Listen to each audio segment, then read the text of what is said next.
Hello dear students, इस video में बच्चों हम डाटा स्टोरेज मीडिया के बारे में पढ़ेंगे कि कंप्यूटर्स जो होता है बच्चों वो ह्यूमन लैंग्वेज नहीं समझता है। जो हम लोग आपस में बात करते हैं कंप्यूटर उसको नहीं समझता है। तो कंप्यूटर में जो डाटा होता है वो कुछ अलग यूनिट्स में स्टोर होता है, बाइनरी लैंग्वेज में, जिसको हम 0 एंड 1 बोलते हैं। तो कंप्यूटर सिर्फ 0 और 1 समझता है। तो कंप्यूटर में जो स्टोरेज होती है वो बिट्स, बाइट्स और इग्नल 2 में होती है। तो कंप्यूटर की जो लैंग्वेज होती है, जो ह्यूमन अंडरस्टैंडेबल लैंग्वेज होती है, तो उस जो हम इंस्ट्रक्शंस देते हैं कंप्यूटर को वो हम अपनी लैंग्वेज में देते हैं और कंप्यूटर उसको हाई लेवल लैंग्वेज में कन्वर्ट करता है। तो हाई लेवल लैंग्वेज जो होती है कंप्यूटर जो होता है वो लो लेवल लैंग्वेज पर काम करता है, जिसको कि हम मशीन लैंग्वेज या बाइनरी लैंग्वेज बोलते हैं। अब हम पढ़ते हैं बच्चों बिट्स एंड बाइट्स क्या होते हैं। बिट्स सारी जानकारी, सारी डाटा जो होता है, जितने भी इंस्ट्रक्शंस होते हैं जो कंप्यूटर में स्टोर होते हैं और प्रोसेस किए जाते हैं, वो सब 0 और 1 इन 2 डिजिट्स में सेव होते हैं। इनको हम बाइनरी कोड बोलते हैं और 0 और 1 को हम बाइनरी डिजिट्स बोलते हैं। तो बिट्स जो है वो सबसे छोटी फॉर्म है बाइनरी डिजिट की। बिट स्मॉलेस्ट यूनिट है जो कि कंप्यूटर पहचानता है। तो जो भी वर्ड्स या साउंड, हम जो कुछ भी पैटर्न 2 डिजिट के होते हैं उनको हम 0 और 1 को वो बिजली के पल्सेस के फॉर्म में रिकॉर्ड हो जाते हैं छोटे छोटे सर्किट्स में। इन सर्किट्स में इलेक्ट्रिक पल्स होती है। 1 मतलब यदि वो होता है तो वो 1 को रीड करता है और यदि नहीं है तो वो इसको 0 रीड करता है। तो हर एक इनपुट कंप्यूटर में पल्सेस और नॉन पल्सेस की फॉर्म में रिकॉर्ड किया जाता है। इसके बाद हम पढ़ते हैं बच्चों बाइट के बारे में। 1 बाइट जो होता है वो 8 बिट्स को मिला करके 1 बाइट बनता है। तो बाइट, एक सिंगल बाइट मतलब 8 बिट्स होता है। तो स्मॉलेस्ट स्टोरेज यूनिट किसी भी सिंगल कैरेक्टर को स्टोर करने के लिए वो 8 बिट्स में यानी कि बाइट्स में होती है। इसका मतलब एक बाइट या 8 बिट्स होती है मेमोरी में किसी भी चीज़ को स्टोर करने के लिए, एक सिंगल कैरेक्टर को स्टोर करने के लिए। अब हम पढ़ते हैं किलोबाइट। किलोबाइट में 1024 बाइट्स होते हैं। इसका मतलब 1 किलोबाइट में 1024 बाइट्स होते हैं। 1 बाइट में 8 बिट्स होते हैं, तो इसलिए 1 किलोबाइट इक्वल टू 8192 बिट्स। तो ये हमारी क्वेश्चन बन गई। इसके बाद बच्चों हम मेगाबाइट्स पढ़ते हैं। मेगाबाइट्स किलोबाइट से बड़ा होता है, तो 1 megabyte is equal to 1024 kilobyte होता है। और gigabyte, 1 gigabyte equal to 1024 megabyte होता है। तो इस तरह से इसके बाद हम पढ़ते हैं सिलिकॉन चिप्स के बारे में। इलेक्ट्रॉनिक सर्किट्स जो होते हैं बच्चों, वो चिप्स पर जो इंफॉर्मेशन स्टोर होती है वो बिट्स में होती है। तो ये चिप्स जो होती हैं वो सिलिकॉन मटेरियल की बनी हुई होती हैं। हर एक चिप जो होती है उसमें बहुत सारे सर्किट होते हैं। और एक कंप्यूटर में एक चिप में, उस बोर्ड में एक चिप माउंटेड होती है जिसको हम प्रिंटेड सर्किट बोर्ड या पीसीबीज बोलते हैं या डॉटर बोर्ड बोलते हैं। तो ये जो डॉटर बोर्ड्स होते हैं ये मदरबोर्ड से कनेक्ट होते हैं। और एक मदरबोर्ड जो होता है वो एक इलेक्ट्रॉनिक सर्किट बोर्ड होता है कंप्यूटर का, जिसमें सब हार्डवेयर डिवाइसेस कनेक्टेड होती हैं, इससे जुड़ी हुई होती हैं। तो सबसे पहले एक या उससे ज़्यादा सेंट्रल प्रोसेसिंग यूनिट्स होती हैं। तो कंप्यूटर में एक ये मदरबोर्ड होता है जिससे कि छोटे छोटे और सर्किट्स सब हार्डवेयर जुड़ा हुआ होता है। इसके बाद हम पढ़ते हैं कंप्यूटर मेमोरी के बारे में। तो कंप्यूटर में बच्चों आपको पता है हम जो भी काम करते हैं वो सब कंप्यूटर में स्टोर हो जाता है। कंप्यूटर की मेमोरी वो जगह होती है जहाँ पर इंफॉर्मेशन स्टोर की जाती है। ये मेमोरी जो होती है वो चिप्स से बनी होती है। चिप्स, 2 तरह की मेमोरी होती है कंप्यूटर में, प्राइमरी मेमोरी और सेकेंडरी मेमोरी। तो प्राइमरी मेमोरी क्या होती है, जहाँ पर डाटा टेम्परेरली स्टोर होता है। जब हम प्रोग्राम को एग्जीक्यूट करते हैं तो इसको हम प्राइमरी मेमोरी या मेन मेमोरी बोलते हैं। तो कंप्यूटर की जो प्राइमरी मेमोरी होती है वो हमें ये बताती है कि कंप्यूटर के अंदर कितना डाटा है। प्राइमरी मेमोरी 2 तरह की होती है, रैम और रोम। तो कंप्यूटर मेमोरी में प्राइमरी मेमोरी हो गई इंटरनल मेमोरी और सेकेंडरी मेमोरी हो गई एक्सटर्नल मेमोरी। तो प्राइमरी मेमोरी 2 तरह की हो गई, रैम और रोम। और सेकेंडरी मेमोरी हो गई जो एक्सटर्नल मेमोरी होती है, उसमें hard disk, floppy disk, CD और डीवीडी और फ्लैश डिस्क, ये 4 तरह की होती है।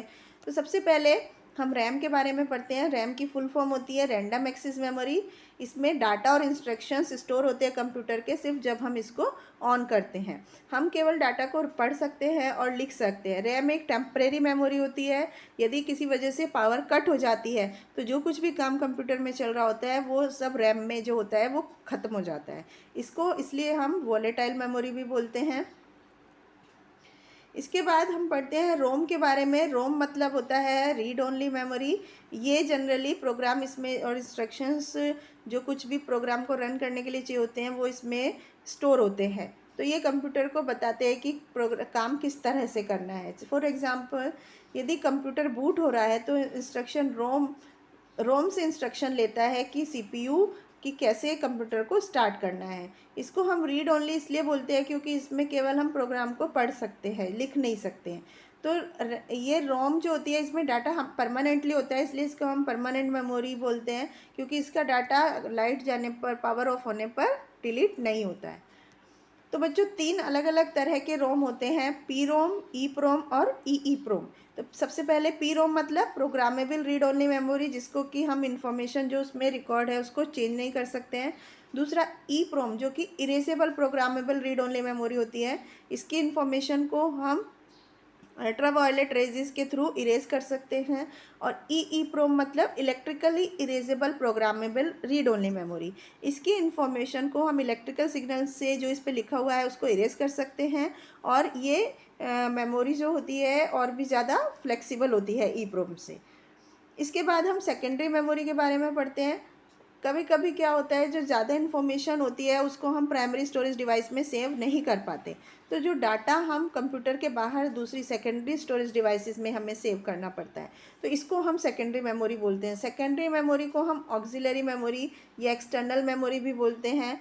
जो डाटा हमें सेव करना होता है उसको हम किसी भी समय यूज़ कर सकते हैं। किसी भी सिचुएशन में सेकेंडरी मेमोरी से डिवाइस से हम डाटा को ले सकते हैं। जैसे कि सेकेंडरी मेमोरी डिवाइसेस होती है जैसे floppy disk, CD, DVD, pen drive और हार्ड डिस्क, ये सब सेकेंडरी मेमोरी डिवाइसेस हैं।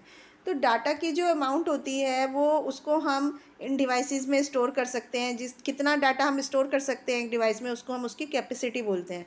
जैसे मेगाबाइट, गीगाबाइट, ये उनकी मेजरिंग यूनिट होती हैं। तो अब हम पढ़ते हैं सीडी के बारे में।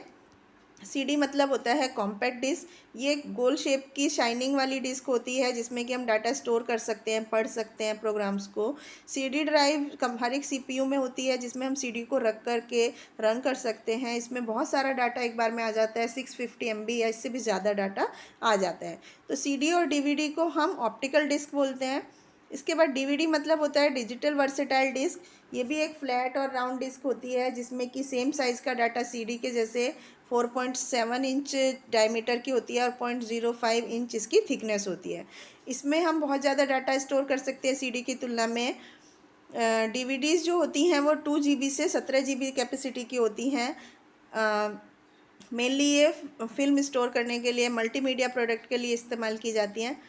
इसके बाद हम हार्ड डिस्क ड्राइव यानी HDD के बारे में पढ़ते हैं। इसमें हम बहुत ज़्यादा इन्फॉर्मेशन सेव कर सकते हैं सीडी या डीवीडी की तुलना में, और ये उससे ज़्यादा फास्ट इन्फॉर्मेशन हमें देता है। तो हार्ड डिस्क जो होती है वो स्टोरेज मीडियम के अंदर इनबिल्ट होती है। हार्ड डिस्क सीपीयू के अंदर ही होती है और हम उसको हटा नहीं सकते हैं, यहाँ तक कि देख भी नहीं सकते हैं। तो जब हमें अलग अलग प्रोग्राम को हार्ड डिस्क में सेव करना होता है या दूसरी डिस्क में स्पेसिफाई करना होता है तब हम हार्ड डिस्क मैग्नेटिक मेटल से बनी हुई की जो सरफेस होती है वो मैग्नेटिक मेटल से बनी होती है, और इसमें एक हेड होता है, रिकॉर्डिंग हेड, जो उसके पास ही फिक्स होता है और उससे उसको हम रीड और राइट कर सकते हैं। हार्ड डिस्क का जो डाटा होता है हम उसको जब तक डिलीट नहीं करते हैं वो डाटा उस पर बना रहता है। तो इस तरह से ये कुछ स्टोरेज डिवाइसेस होती हैं। तो इस तरह बच्चों हमने इस चैप्टर में क्या क्या चीज़ें पढ़ी एक बार हम उनको रिवाइज़ करते हैं। सबसे पहले बिट कंप्यूटर की सबसे छोटी रिकॉग्नाइज स्मॉलेस्ट यूनिट है। 8 बिट्स मिलाकर के 1 बाइट बनता है और 1 किलोबाइट 1024 बाइट के इक्वल होता है। 1 megabyte is equal to 1024 kilobyte और 1 gigabyte equal to 1024 megabyte. PCB का मतलब होता है प्रिंटेड सर्किट बोर्ड्स, और 2 तरह की मेमोरी होती हैं कंप्यूटर में, प्राइमरी और सेकेंडरी मेमोरी। रैम और रोम जो होती हैं वो प्राइमरी मेमोरी होती है और सेकेंडरी मेमोरी में hard disk, CDs, floppy disk, DVD और पेन ड्राइव्स आते हैं। तो यहाँ हमने बच्चों अलग अलग तरह के स्टोरेज डिवाइसेस के बारे में पढ़ा। तो आई होप आपको समझ में आया होगा। Thank you.